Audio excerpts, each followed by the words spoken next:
cambia también lo profundo, cambia el modo de pensar, cambia todo en este mundo. Cambia el clima con los años, cambia el pastor su rebaño, y así como todo cambia, que yo cambie no es extraño.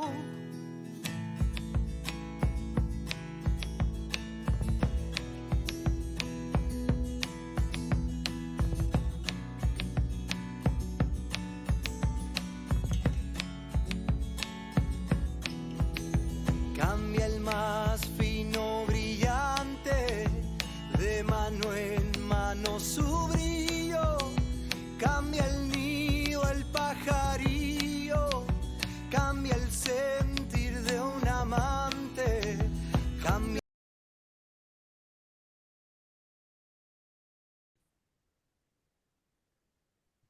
Hoy tenemos el inmenso honor de contar con un invitado muy especial en nuestra tertulia Totum Revolutum, un espacio dedicado al desarrollo personal, la reflexión profunda y la solidaridad, con el propósito de elevar el nivel de conciencia individual y colectiva. Hoy en Todo Cambia tenemos el privilegio de conversar con un autor que se atrevió a ponerle palabras al dolor, a la oscuridad y a esas emociones que a veces evitamos mirar de frente. Nos acompaña Enrique Urraca, autor del libro Besos y abrazos desde el infierno, una obra conmovedora en la que narra la historia de su tío, Juan de Diego Herranz, un hombre que logró sobrevivir al horror del campo de concentración de Mauthausen. Este testimonio no solo rescata la memoria de uno de los episodios más oscuros de la historia del siglo XX, sino que también nos invita a reflexionar sobre la fortaleza de ser humano, la importancia de la memoria histórica y el poder transformador del amor y la dignidad, incluso en las circunstancias más extrañas. Queremos agradecer de corazón a Enrique por concedernos esta entrevista y por su generosidad al compartir una historia tan personal, tan necesaria y tan profundamente humana. Un testimonio que no es solo historia, sino advertencia, memoria viva y también una ofrenda de amor desde lo más oscuro del alma humana. Enrique, bienvenido a Todo Cambia. Es un honor tenerte aquí y compartir esta historia que merece ser escuchada con el corazón abierto. Muchas gracias. El honor es mío y gracias por invitarme a vuestra emisión. Gracias a ti. Y estamos también con Edgardo Cárdenas, profesor de Filosofía y Ética, coach y terapeuta de constelaciones familiares. Buenos días, Edgardo. Buenos días, Salvador, y buenos días, don Enrique. Buenos Realmente días. estamos muy contentos de tenerlo en el programa y ojalá que se quede con nosotros para ayudarnos a seguir construyendo este mundo con paz y justicia, que usted sabe mucho de eso. Perfecto. Ahí estaremos. Don Enrique, en el programa solemos iniciar la tertulia con una experiencia de nuestro invitado, algo personal que le cambió la vida, ya que todo lo que vamos a hablar es personal, porque se trata de su vida. Cuéntenos tal vez el primer recuerdo que tiene de su tío Juan, que le viene a la memoria de siendo niño sentir hablar de él, o lo que le evoque en estos momentos. Pues mira, curiosamente yo conocí a mi tío cuando tenía ya 12 años. Antes, en España, no sabía yo de su existencia. Mis padres no nos hablaban, estábamos con un régimen dictatorial de Franco y mis padres, seguramente por prudencia, no nos hablaban a nosotros, a los hijos, de todos estos problemas. Yo lo conocí con 12 años porque en el año 58 mi padre aún era perseguido por el franquismo por ser republicano y haber hecho la guerra y nos tuvimos que exiliar a Francia y es así que conocí a mi tío a esa edad. Me acuerdo perfectamente del día que lo vi. Vivíamos en una casa de campo, en casa de un hermano de mi padre, y vi venir a una persona por la carretera que se avanzaba hacia nosotros y pensé que era un tío mío, hermano de él, que se parecía mucho, pero al acercarse más vi que no era el tío que yo pensaba. Era otro que descubrí en ese momento con la edad de 12 años. Así descubrí yo primeramente a mi tío y luego ya tuvimos un contacto mucho más cercano. Muy interesante. Don Enrique, ¿cómo nació la decisión de escribir Besos y Abrazos desde el infierno? ¿En qué momento supo que tenías que contar la historia de tu tío Juan? Bueno, es un proceso un poco largo, yo no soy escritor, pero siempre lo he tenido en mente después de que hubiera muerto. Yo me decía, realmente su historia es una historia poniendo de lado los sentimientos personales que yo pueda tener. Es una historia muy interesante por la situación que le tocó vivir y pensaba que sería una pena que esto no se supiera, ¿no? Entonces, dentro del trabajo que se hace aquí en Barcelona, donde yo vivo, el, sobre la deportación y la memoria histórica, me pareció ser un elemento necesario y me puse a hacerlo. Y ha dado el libro este de Besos y Abrazos, que el título tiene una pequeña historia porque ve en la portada del libro hay unas postales que mi tío envió a sus padres, a mis abuelos, desde Mauthausen. En el año 43 les permitieron para Navidades enviar una postal. El texto obligatoriamente era un texto anodino que solo decía que estaba bien y nada más, que diera recuerdos a la familia, etcétera, porque claro, todo esto estaba controlado por los nazis.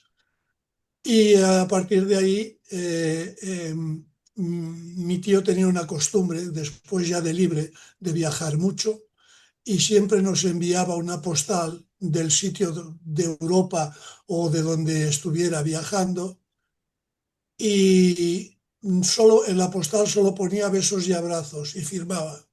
Y por eso la familia le hacíamos un poco de guasa cuando hablábamos de todo esto.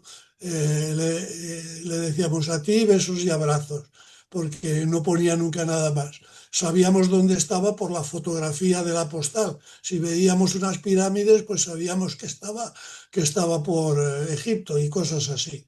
Este es un poco el guiño del título de la postal. ¿Y qué tipo de vínculo personal tenías con tu tía? ¿Nos has comentado algo? ¿Cómo fue para usted conocer en profundidad el infierno que vivió en Mauthausen? Bueno, yo con mi tío, desde muy pequeño, en cuanto me conoció, y mira que tenía mis hermanos, éramos 5, tenía primos que son también sobrinos de él y tal, de otros hermanos, a mí me escogió, no sé por qué, quizá vio en mí algo que yo ignoro, y siempre me trató, ahora pensándolo así a posteriori, creo que me tomó por el hijo que las circunstancias de la vida no le permitieron tener. Y entonces yo he estado también muy cerca de él siempre. Él siempre me ha seguido en mis estudios. En verano me iba a trabajar donde él trabajaba, en un hotel en los Pirineos, aquí de franceses, y siempre he estado muy cercano a él, él de mí. Más tarde, cuando yo he sido adulto, las circunstancias han querido que yo, viviendo en el sur de Francia, mi empresa me enviara a París, donde vivía mi tío, con la suerte, con una ciudad tan importante y tan grande como es París, que mi tío vivía a 4 semáforos de los despachos donde yo iba a trabajar. Entonces me propuso de vivir con él en su casa, yo acepté con mucho gusto y así tuvimos esa relación. Yo estaba soltero en aquellos tiempos y él también, y vivimos pues como dos solteros. A mí me arreglaba mucho porque mi tío era muy manitas y como yo trabajaba mucho, él se ocupaba de todo lo de la casa, etcétera, eh, y a mí me cuidó pues perfectamente.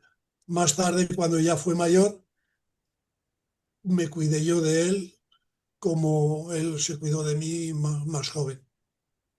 Y Muy esa bien. era pues un poco el, el lazo que teníamos tan estrecho el uno con el otro, porque yo he vivido con él más de 10 años, hasta que me casé bastante tarde, a los 40 y pico de años, pues Él estuvo conmigo siempre. Muy interesante. Don Enrique, háblenos de lo que hizo su tío en Mauthausen, por favor. Bueno, pues mi tío entró en Mauthausen con el primer convoy de republicanos españoles el 6 de agosto de 1940. Fue el primer convoy de españoles llegados a un campo de exterminio nazi. Mi tío entró fue el cuarto republicano español inscrito oficialmente en las listas de entrada, pues fue el cuarto español republicano entrando en el campo. Él trabajó durante 8 meses, tenía 25 años, era joven, y trabajó durante 8 meses en la cantera del campo, que era una cantera donde extraían la piedra de granito que servía para construir el campo que estaba aún en construcción en aquel tiempo. A partir de ahí él se dio cuenta que era un trabajo muy complicado, muy complicado, no, muy duro, y que a ese ritmo, con la comida tan escasa que recibían y tan pobre en calorías, pues que no duraría mucho. Y el tiempo le dio la razón porque poco a poco vio morir algunos de sus compañeros. Él aguantó estos 8 meses en la cantera porque era joven y tenía 25 años, pero las personas de 40 años para arriba de aquella época no soportaron tan bien estos esfuerzos. Él pensó durante esos 8 meses que tenía que salir de allí o acabaría como los demás, porque se veía cada vez el tiempo pasar, se veía menguado en sus fuerzas. Y pensó que una de las cosas que podrían salvarle sería quizás de aprender el alemán. Tenía la suerte, mi tío Juan, de tener una memoria descomunal. Yo realmente no tengo esa memoria ni de cerca ni de lejos. Y él desde muy joven estudió mucho. Le encantaban las artes, ya sea la literatura, la música, el teatro. Él se instruyó y leía también mucho hasta convertirse en un autodidacta. Tenía una cultura muy extensa y, en fin, eso le permitió aprender el alemán con los alemanes presos, que eran los primeros que llegaron a Mauthausen, los propios alemanes contrarios al régimen nazi, claro. Y les pidió a los alemanes que le enseñaran el vocabulario alemán. Y empezó por ahí. Y con su gran memoria y haciendo un esfuerzo también muy importante, fue aprendiendo un cierto número de cosas de vocabulario alemán. Una vez hecho eso, cuando consideró que tenía ya bastante o suficiente para poder desempeñar, les pidió de enseñarle la construcción de las frases en esa lengua. También le fueron enseñando y él fue asimilando hasta que al cabo de esos 8 meses, pues supo lo suficiente para poder ostentar a un cargo en los despachos. Resulta que en los despachos había un español que se llamaba Juan Vilató, era catalán también de Barcelona y amigo de mi tío Juan. Los dos se llamaban Juan.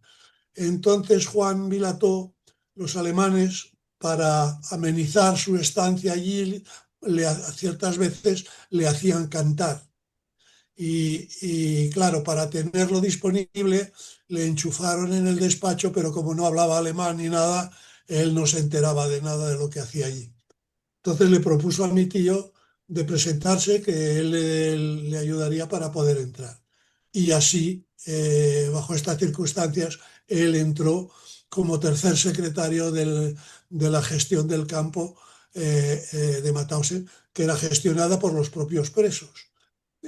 Claro está, supervisados por toda la Armada SS del campo.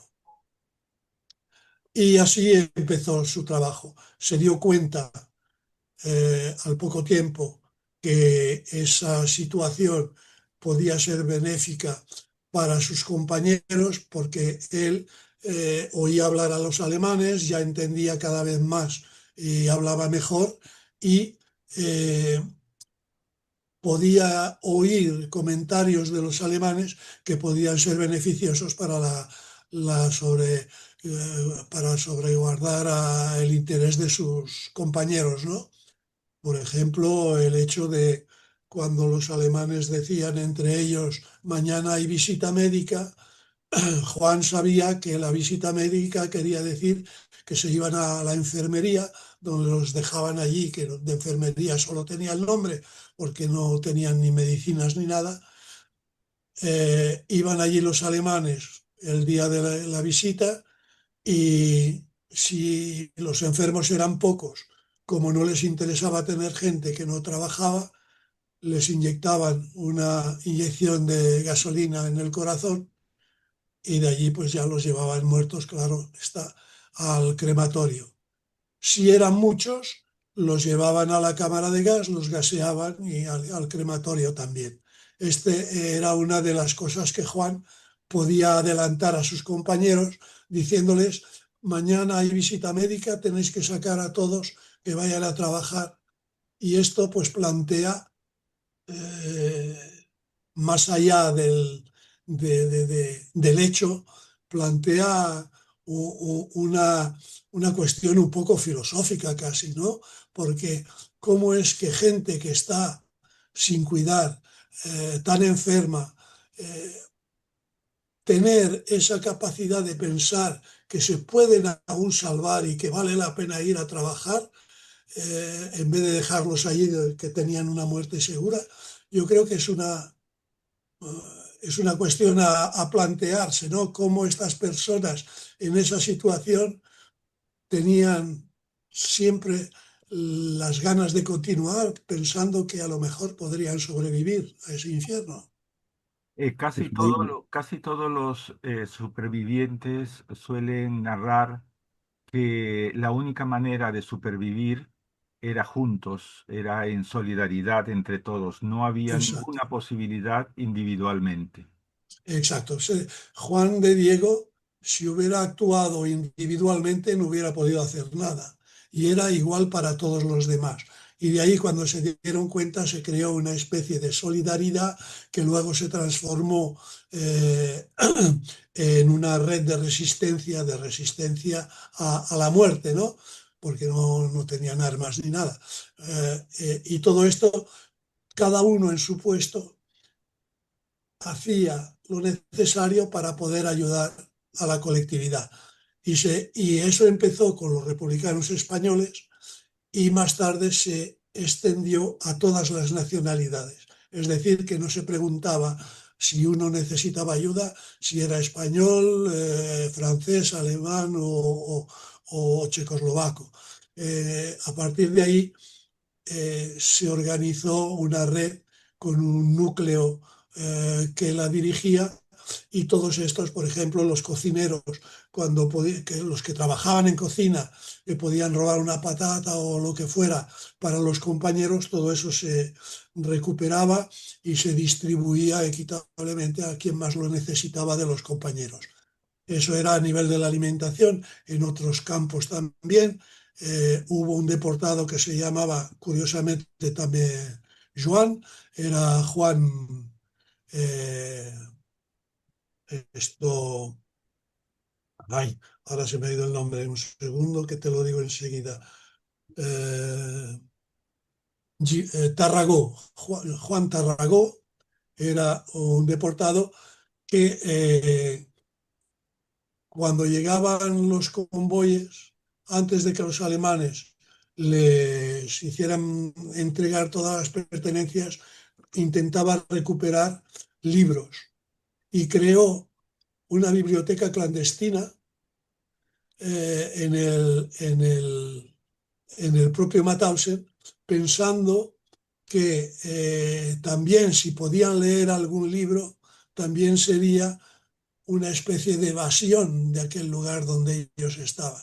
está muy bien ideado y es una idea que me gusta, a mí personalmente me gusta mucho, porque evidentemente trasciende un poco sobre la vida de cada día de la gente. Pues son este tipo de lucha, de cierto modo, que llevaban los españoles y otras nacionalidades para poder sobrevivir al campo de Mauthausen. Don Enrique, ¿puede contarnos algún caso de que seguramente le ha contado su tío Juan, de personas a las que de alguna manera le salvó de una muerte segura? Que creo que algún caso, o muchos, han... Sí, sí, bueno, este caso que te puedo contar es un caso que yo he vivido, imagínate que yo no había nacido, en el año 85. En 1985, en mayo, se conmemoraba el 40 aniversario de la liberación del campo. El campo se liberó el 5 de mayo de 1945. Entonces, en el 85 era el 40 aniversario de la liberación del campo y cada vez que el año acaba por 5 o por 0, como el 40 aniversario o el 35 o el 45, pues el evento de conmemoración es más importante que los otros años. Y ese año había mucha gente, estaba toda Europa representada, inclusive América, por los Estados Unidos como liberadores del campo, pero también gente que había luchado que había venido a España desde América para las brigadas internacionales luchar en España y que se encontró en la retirada con los españoles y que se fue también a Mauthausen. Hubieron algunos así. Entonces, en el 85 estaba yo con mi tío en el campo de Mauthausen, en la plaza central, esperando que empezaran los acontecimientos, la conmemoración, y entró un señor. Entraba mucha gente, entró un señor en particular que de repente se puso a gritar, Johann, Johann, Juan, Juan en alemán, Johann, Johann, y corrió hacia nosotros, llegó a altura de mi tío Juan y cayó de rodillas y se abrazó a sus piernas, poniéndose a llorar, pero desconsoladamente. Mi tío sorprendido y yo también. Mi tío intentaba levantarlo, pero no había manera porque el hombre se agarraba fuerte. Mi tío era un hombre delgado, este hombre era más bien fuerte y bueno, no lo podía levantar. Al final, después de mucho llanto, el hombre se levantó y empezaron a hablar. Hablaron en alemán, yo el alemán no lo hablo, entonces no entendí lo que se decía, les observaba. El hombre hablaba con mi tío, le acariciaba, ellos hablaban de cosas y otras. No sé exactamente cuánto tiempo duró, porque yo estaba muy sorprendido. Y al final el hombre ya, bueno, se abrazaron y se marchó. Y yo le dije a mi tío, hombre, ¿qué ha pasado aquí? ¿Me explicas esto un poco? Y dice, pues mira, este hombre es un partisano yugoslavo, Yugoslavia antigua, son los países balcánicos de Europa. Eh, Era un deportado de Yugoslavia que me ha reconocido y que se ha emocionado mucho porque dice que yo le salvé la vida. Hombre, yo le dije a mi tío, Jolín, pues debes estar contento de ello. Y mi tío me dijo, sí, pero es que yo no me acuerdo de él. Entonces, claro, os he dicho antes que tenía una memoria descomunal. Y yo me pregunté a mí mismo, digo, jolín, con la memoria que tienes, salvando la vida de un hombre aquí dentro en Mauthausen, y no te acuerdes de él, ¿cuántas más habrás salvado para no acordarte de este hombre? Eso es la pregunta que yo me hice, no se la hice a él, estaba emocionado en ese momento y no quise insistir y eso quedó así. Así que no sé la respuesta, pero porque él nunca hizo alarde del trabajo que pudo hacer, lo hizo explicando como si fuera una cosa normal en entrevistas televisivas que tuvo durante su vida, él decía que lo hacía porque era necesario hacerlo, porque a todo momento podía perder la vida allí dentro y morir por morir, pues por lo menos hacer algo para sus compañeros. Todos pensaban lo mismo, por lo menos en lo que se refiere a los republicanos españoles. Esta Muy, es la historia. muy interesante. ¿Qué descubriste sobre él que no sabías antes de embarcarte en esta aventura literaria? Pues yo tuve muchas conversaciones con mi tío.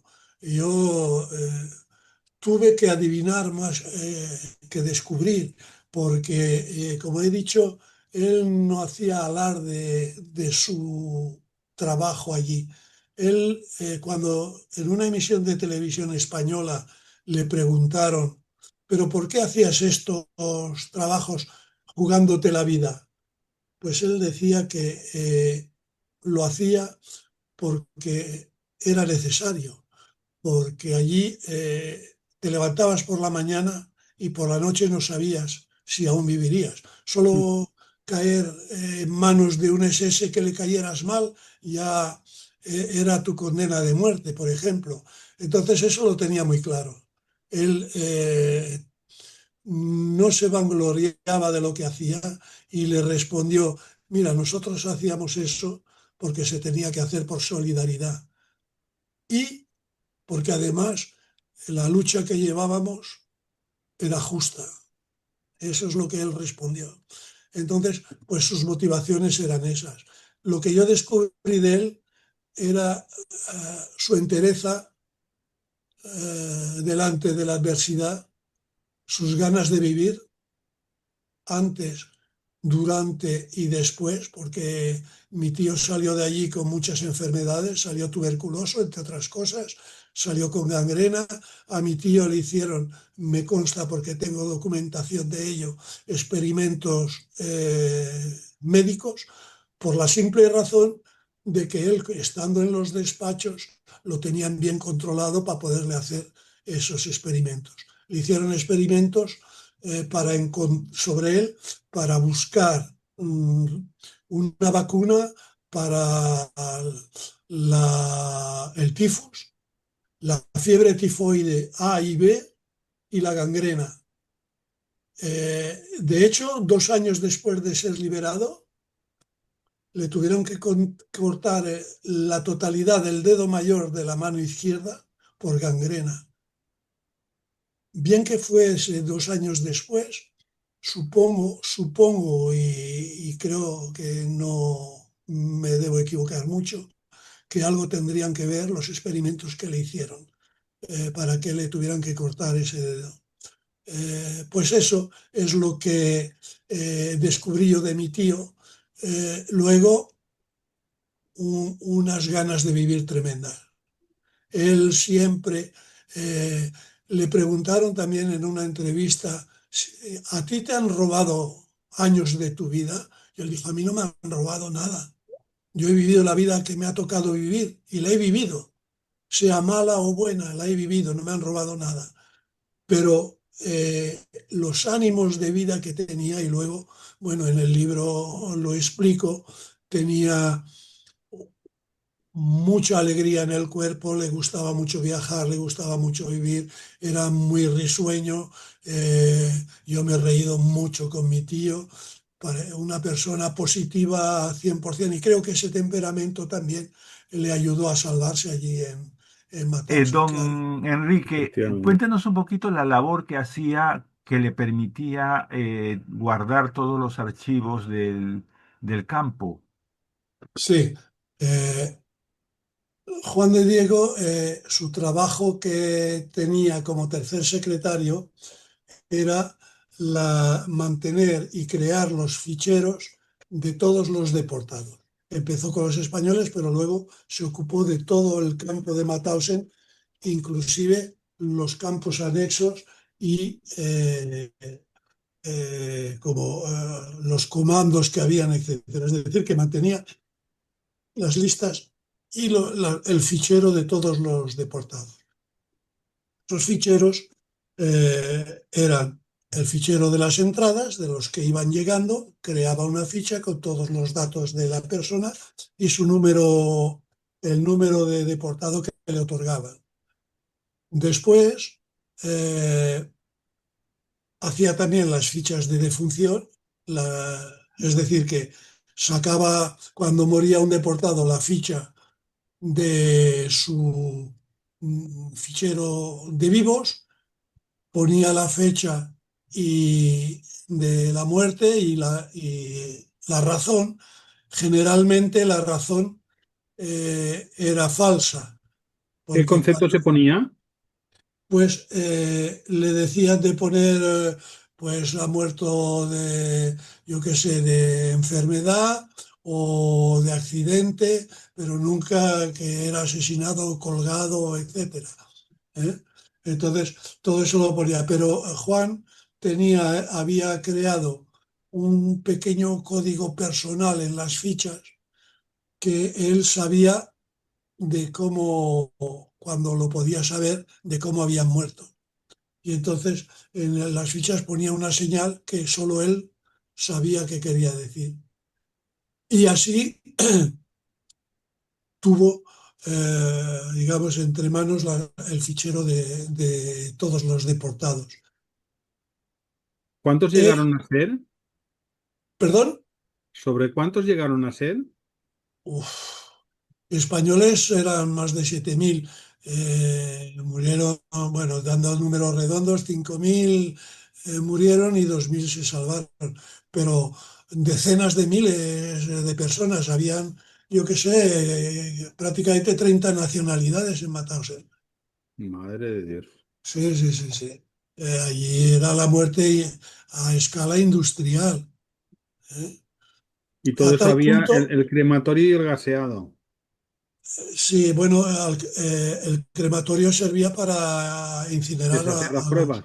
a los que habían matado ya o en la alambrada eléctrica o en la cámara de gas o que habían muerto por enfermedad o a palos. Es decir, que allí eran tan delgados, esto sí que es duro, que Juan lo vio funcionar el crematorio. No la cámara de gas, porque la cámara de gas no podía entrar nadie, estaba completamente prohibida. Incluso los SS solo podían ir cuando iban con máscaras de gas.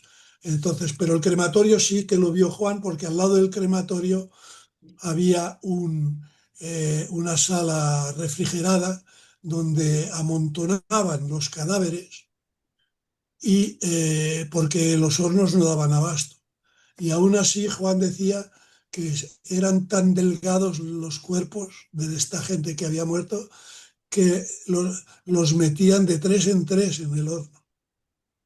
Era bueno, es muy duro Se habían este. quedado en la piel. Sí, sí. Y él lo vio porque, claro, tenía que ir ciertos muertos que llevaban directamente allí a este refrigerador.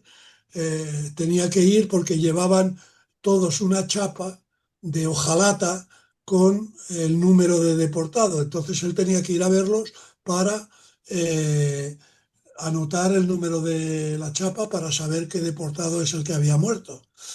Y en la salvación en su trabajo de salvación eso le ayudó mucho, porque cuando tenían algún deportado que estaba condenado a muerte, porque habían condenados a muerte los que llamaban Noche y Niebla, NN, esos deportados que estaban condenados a muerte, que estaban embatados en y que iban a colgar o a fusilar en cualquier momento, cuando Juan podía hacerlo, no lo podía siempre por diversas razones, cuando Juan podía hacerlo, cambiaba la chapa del muerto por la del condenado a muerte que estaba vivo y lo hacía morir ficticiamente. Claro, como en Mauthausen habían más de 10.000 deportados, allí en medio pues se escabullía. Y cuando le venían a buscar para matarlo, le pedían la ficha del hombre este, Juan sacaba la ficha y decía, mira, este ha muerto a tal fecha. Y ya está. Así lo podía salvar, era también una de las cosas que podía hacer Juan. ¿Y se hacía algún tipo de juicio sumarísimo o nada? Directamente tú a matar y ya está. Perdón, no he entendido la pregunta. Le preguntaba que si se hacía algún tipo de juicio o era una decisión unilateral y No, no, no, no, no había juicio. No había juicio. Allí mataban al gusto.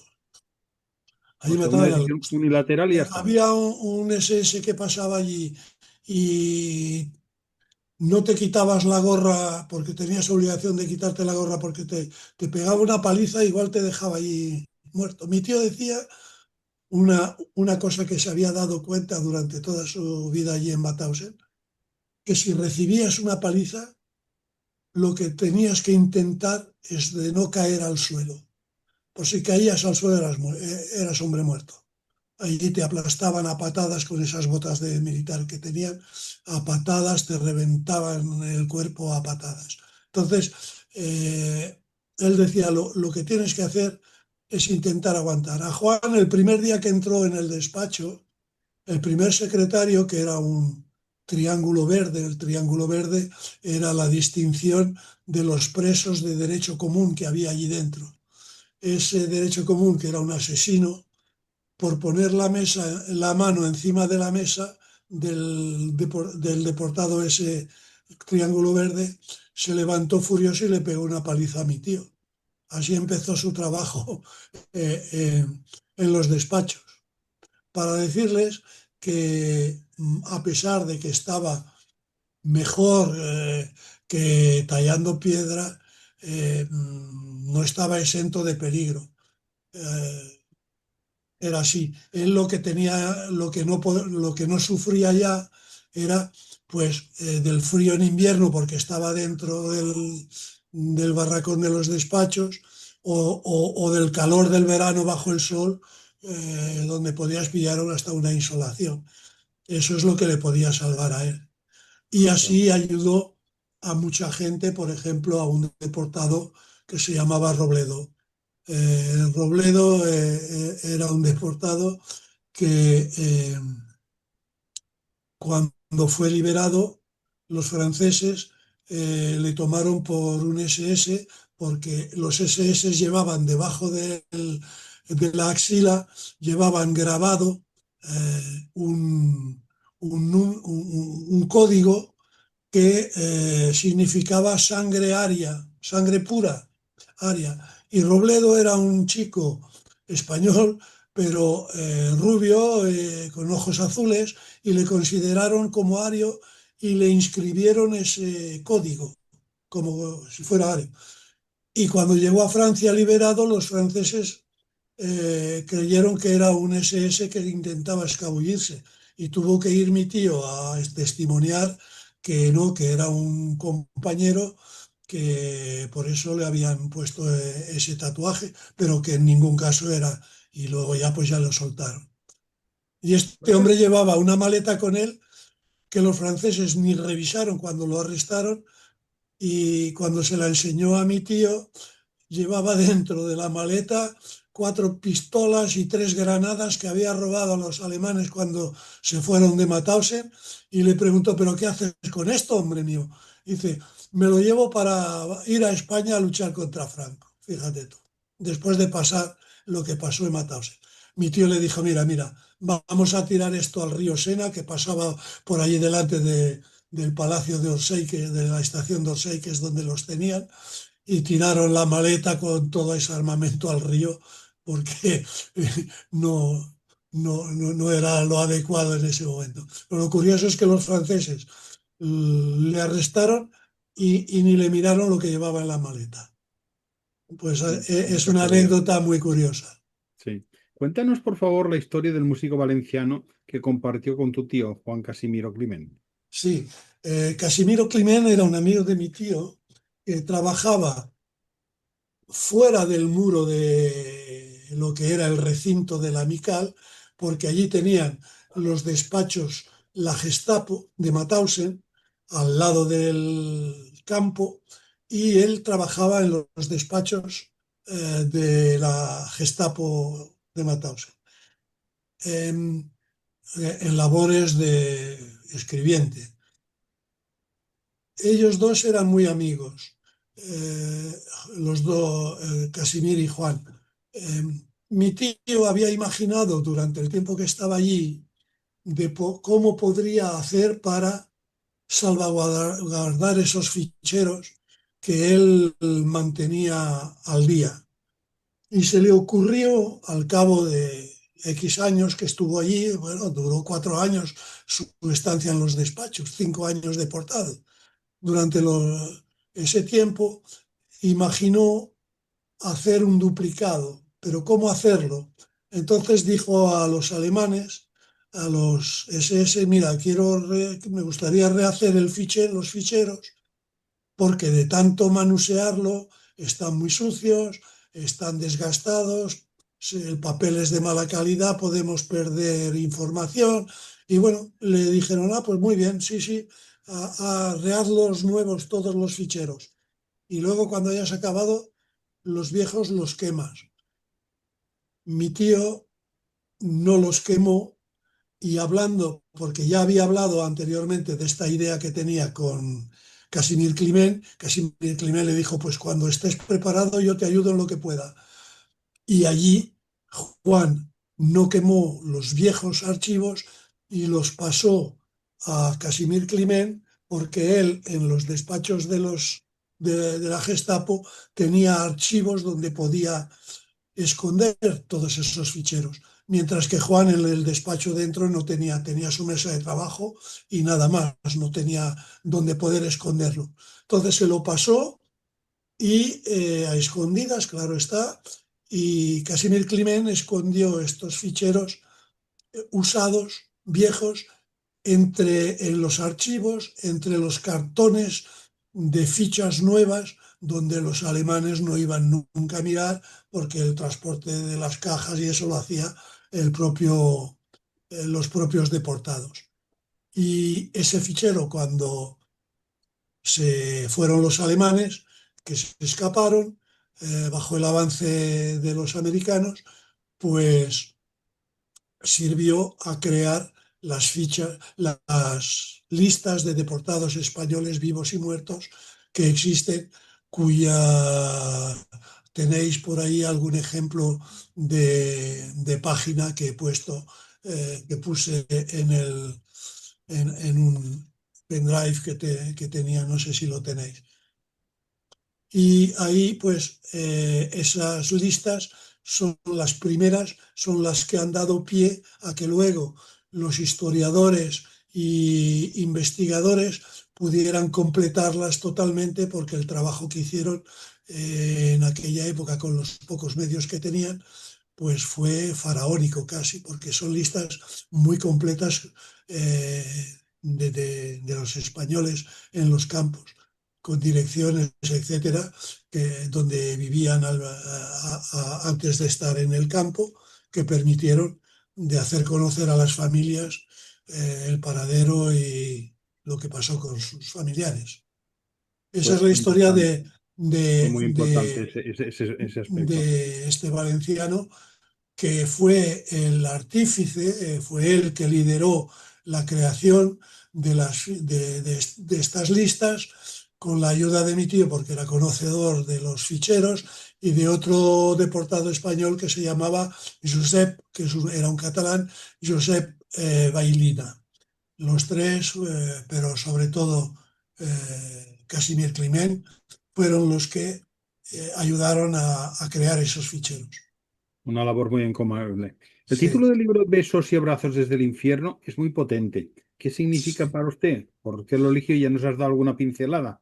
Sí, pues este, este título, ya lo he dicho al principio, la historia de besos y abrazos, me lo sugirió en realidad mi esposa, que me ayudaba en ciertos momentos. Me dijo, oye, ¿por qué no pones besos y abrazos? Y yo dije, ostras, sí, desde el infierno, porque las postales con el sello, la cara de Hitler, etcétera, no auguran nada bueno, ¿no? Y eso me gustó mucho. Y dije, sí, sí, pues no busco más el título, porque buscar un título es casi más complicado que escribirlo, el libro. cómo podía yo reflejar un poco esas 3 postales que aparecen que escribió mi tío a sus padres en el, pues, como su idea era besos y abrazos, siempre en todos los escritos que ponía, pues me pareció lo más correcto. Fue la Aquí, esencia principal. aquí os enseño el original de una de las postales. No sé si lo veis bien. Súbelo, súbelo, súbelo, súbelo. Ahora, espera. Ahora. Aquí. Vaya, vaya, se ve el matasellos y todo, y los Sí, sí, puños sí. Y aquí del, detrás del está texto. el, El texto, el separado un texto. poquito. Es un texto anodino que, bueno, Claro, dice que está bien, claro, porque esto pasaba por las manos de los SS. normal. Y lo curioso,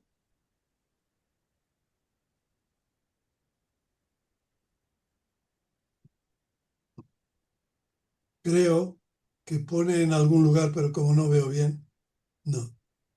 No lo pone. En esta postal no lo pone. En el libro, si miras la tapa y agrandas la tapa del libro, en la postal que está en medio, así torcida, que pone el texto, verás que en la postal pone besos y abrazos.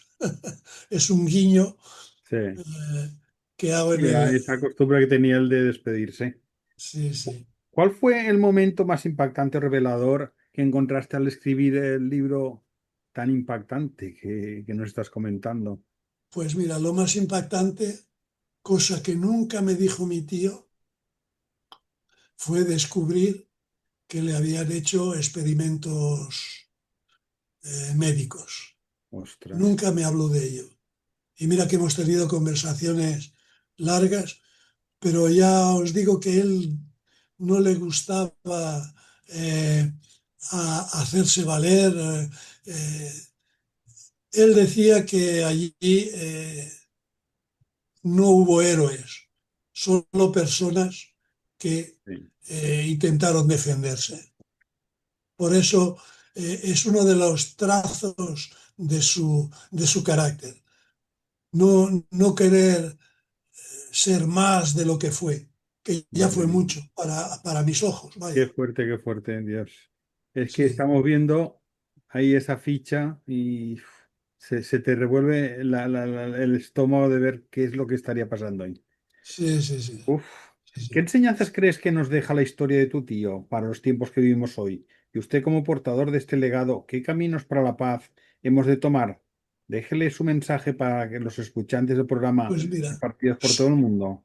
sí, pues yo creo que el mensaje que se puede dar sobre la experiencia que yo he vivido con mi tío es la voluntad de vivir. Eh, por mal que vayan las cosas en un momento dado de tu vida, siempre acaba. Te parecerá largo, te parecerá duro, pero si tienes las ganas de vivir que tenía Juan de Diego, pasa lo que le pasó, que sales con vida y puedes, incluso a pesar de las enfermedades y de los años que pasó recuperándose después, puedes tener una vida más o menos normal, gozando de ella, de la familia y de los placeres que te puede dar la vida en una democracia eh, plena y sin guerras. Aquí hay una Como, máxima que se podría aplicar, que podría ser, no hay mal ni bien que 100 años duro ni cuerpo que lo resista. exacto, pues eso fue. Él tenía, le gustaba mucho la vida, vivía la vida a plenos dientes. Una vez su salud se lo permitió, viajó mucho, le gustaba ir y comer muy bien, aunque comía muy poco, comía muy bien. Eh, yo he vivido con él en París, hemos hecho los mejores restaurantes de París. Creo que era no era esnovismo para él, era una revancha un poco sobre la vida. Voy a recuperar todo lo que no pude hacer. Tuvo la Tiempo perdido. suerte, tuvo la suerte porque hizo lo necesario para ello, que el gobierno alemán le diera una pensión que le permitía vivir muy bien. Él también trabajaba, La Francia también le daba una pensión, es decir, que desde el punto de vista financiero tuvo una vida tranquila y, según mi parecer, bien merecida. Pues Y sí, podía, y como era soltero, podía hacer lo que le salía de las narices, como se dice pues vulgarmente. muy bien que hizo. Pues vivir, hizo vivir. Había que Eso recuperar sí, el tiempo perdido. sí, sí, sí. Pero eso sí, tenía una sensibilidad tremenda. Yo le he visto en París, bajamos los dos al metro, ver una chica joven tirada por el suelo, la gente pasando por el lado y no decir nada. Mi tío agacharse, cogerla, levantarla, supongo que estaba drogada hasta las cejas y tuvo que llamar al interfono que hay en los metros para que viniera a ayudarla, porque en las ciudades es la selva, nadie se ocupa de ti. Sí, Y sí, él sí. era en eso, cuando veía imágenes de guerras, bueno, yo no quiero pensar lo que pensaría hoy él viendo lo que está pasando en Gaza, por Sí. ejemplo. A mí me duele Tenía mucho mucha también. sensibilidad. Sí, sí, sí. Creo que sería muy insoportable para un deportado vivir o ver lo que se ve en televisión de lo que está pasando hoy en el mundo. Atrocidades, atrocidades. Atrocidades. Un genocidio de nuevo, vaya. Sí, Y por que eso no se Juan repita. era muy, muy sensible a eso. Una persona en la calle que veía que no tenía de qué comer, se paraba, ¿has comido? No, no he comido. ¿Me puede dar algo? Y yo hago lo mismo, lo he aprendido de él. Claro, No, no te voy a dar dinero, pero si tienes hambre, ven conmigo que yo te pago la comida. claro. Y le invitaba a comer y yo pues hago lo mismo. Personas Veo, comprometidas, sí, sí, personas sí. comprometidas. A mí me ha impregnado de esa sabiduría y de esa sensibilidad. Qué Porque bonito. cuando tú invitas a comer a una persona o le compras un bocadillo con una botella de agua o un café, lo que quiera, a ese tipo de personas tú sabes que no le vas a arreglar la vida. Yo Claro. sé perfectamente que haciendo ese gesto no le salvo la vida, no lo hago por hacerme valer, porque no lo Pero lo haces explico un bien cómo muy lo hago, grande. pero sí soy consciente de una cosa y quiero pensar que esa persona que está en dificultades, el gesto que yo hago, que es poca cosa, poderle dar de comer en ese momento, Y esa le podría empatía. dar un poco de esperanza Y esa empatía también en- que reconforta mucho a una persona que está Exacto, en una situación de máxima situación penosa. correcto. Pues eso es lo que yo he aprendido de mi tío. Pues muy Es encomiable. aprender a vivir, vaya, y a convivir sobre todo, porque no Muy todos encomiable. tienen la suerte en la vida que deberían tener. Pues sí. Es lo que hay. Muchas gracias, don Enrique. Nosotros nos encargaremos de difundir el libro que nos está comentando en nuestras redes. Y si alguien Muchas quiere gracias. contactar con usted, díganos cuál es la mejor manera también, por favor. Para, Para poder contactar, si alguien quisiera contactar con usted, si hay sí, alguna forma bueno, de poder contactarnos con usted, si alguna persona sí, yo tuviera más interés de saber más tengo cosas. un mail que es todo junto y en minúsculas. Enrique, no, eh, en de Enrique, en punto urraca con dos r's arroba gmail.com. Ese es mi correo electrónico, me pueden escribir cuando quieran, no hay ningún problema. Nosotros también lo compartiremos en nuestras redes. Querido Enrique, queremos darle nuevamente las gracias de todo corazón por habernos acompañado hoy y sobre todo por habernos compartido con nosotros un testimonio tan valioso, tan humano y tan Muchas necesario. gracias a ustedes por tener esa sensibilidad de querer hacer conocer a sus oyentes estas historias de la Es vida. necesario, es necesario. Tu libro Besos y Abrazos desde el Infierno no solo honra la memoria de tu tío Juan de Diego Herranz, de tantos otros que sufrieron el horror de Mauthausen, sino que también nos invita a mirar de frente nuestra historia, a no olvidar y a seguir construyendo desde la compasión, la conciencia y la verdad. Gracias por tu tiempo, por tu voz, por tu compromiso con la memoria, la paz y la dignidad. Como dijo Primo Levi, escritor y sobreviviente del Holocausto, si comprender es imposible, Conocer es necesario, porque solo conociendo y recordando podemos evitar repetir los errores del pasado. Y a ustedes, queridas y queridos escuchantes, gracias también por estar ahí una vez más acompañándonos en este espacio de encuentro, reflexión y crecimiento personal. Gracias por vuestro compromiso con elevar el nivel de conciencia, con cultivar la empatía y con trabajar desde cada rincón de la vida por un mundo más justo, más humano y más solidario. Nos encontramos en la próxima tertulia de Totum Revolutum, donde seguiremos sembrando preguntas, conciencia y esperanza. Hasta pronto y que la paz y la justicia sean nuestra tarea. Muchísimas gracias nuevamente, don Enrique, por esta entrañable y, aunque es muy fuerte, necesaria entrevista. Y muchas gracias también, Edgardo. Muchas gracias a ustedes.